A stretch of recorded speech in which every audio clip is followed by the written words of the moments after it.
होशियार देवरानी। शारदा जी के 3 बेटे और एक बेटी थी। पति की नौकरी भी गुजारे लायक थी। बेटे भी ग्रेजुएशन ही कर पाए और ज़्यादा अच्छी नौकरी तो नहीं मिली, ठीक ठाक थी। बेटी स्कूल में पढ़ रही थी। 2 बेटों की शादी कर दी। बहुएं सिर्फ अपने योग्य ही थीं। शारदा जी ही सारा दिन खटती। बहुएं घर के काम भी पूरे नहीं करती थी और खर्चा देने में भी आनाकानी करती थी। शारदा जी की बेटी स्कूल से आकर माँ की मदद भी करती और दोनों भाभियाँ भी अपना थोड़ा बहुत काम करवा लेती। पढ़ाई के लिए समय कम ही मिलता था। 12वीं में कम नंबरों से पास हुई तो माता पिता ने कॉलेज नहीं भेजा, घर बैठकर ही ग्रेजुएशन का फॉर्म भरवा दिया। शारदा जी और उनकी बेटी सारा दिन काम करती।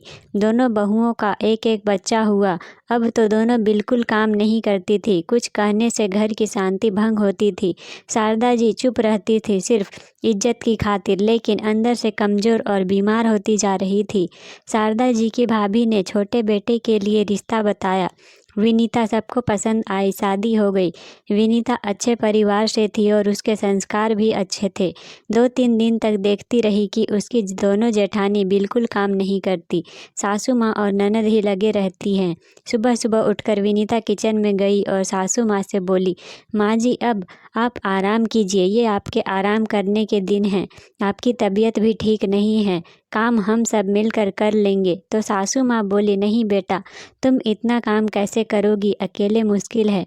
तो विनीता बोली, आप भी तो करती हैं, लेकिन मैं अकेले नहीं करूँगी, हम तीनों काम बांट कर करेंगी, क्योंकि घी अगर सीधी उंगली से ना निकले तो उंगली टेढ़ी करनी पड़ती है।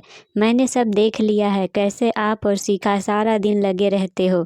अब आप सिर्फ आराम कीजिए और बैठ कर खाइए, मैं सब ठीक कर लूँगी, क्योंकि जब घर सब बहुओं का है तो काम भी सबको मिलकर करना होगा। अब शिखा को भी ज़्यादा काम नहीं करने दूँगी, थोड़ा आराम उनको भी चाहिए। आप अब निश्चिंत हो जाइए। विनीता की बातें सुनकर शारदा जी को बहुत सुकून और चैन मिला, क्योंकि इतने सालों तक काम करके वो भी थक चुकी थी और अपनी भाभी का शुक्रिया अदा कर रही थी। इतनी अच्छी बहू ढूंढ कर दी, जिसे आते ही समझ आ गई और मेरी बीमारी भी दिख गई। बड़ी दोनों बहुएं तो देख कर भी अनजान बनी रहती हैं, सिर्फ अपने बारे में ही सोचती हैं। विनीता ने सचमुच घर की काया पलट दी। सासू माँ को अब संपूर्ण आराम और ननद के लिए थोड़ा काम और बाकी काम विनीता ने बराबर बांट दिया था और जेठानियों से साफ कह दिया था, अपने अपने हिस्से का काम करे, वो सिर्फ अपना ही काम करेंगी। होशियार और समझदार देवरानी के आगे जेठानियों को हार माननी पड़ी।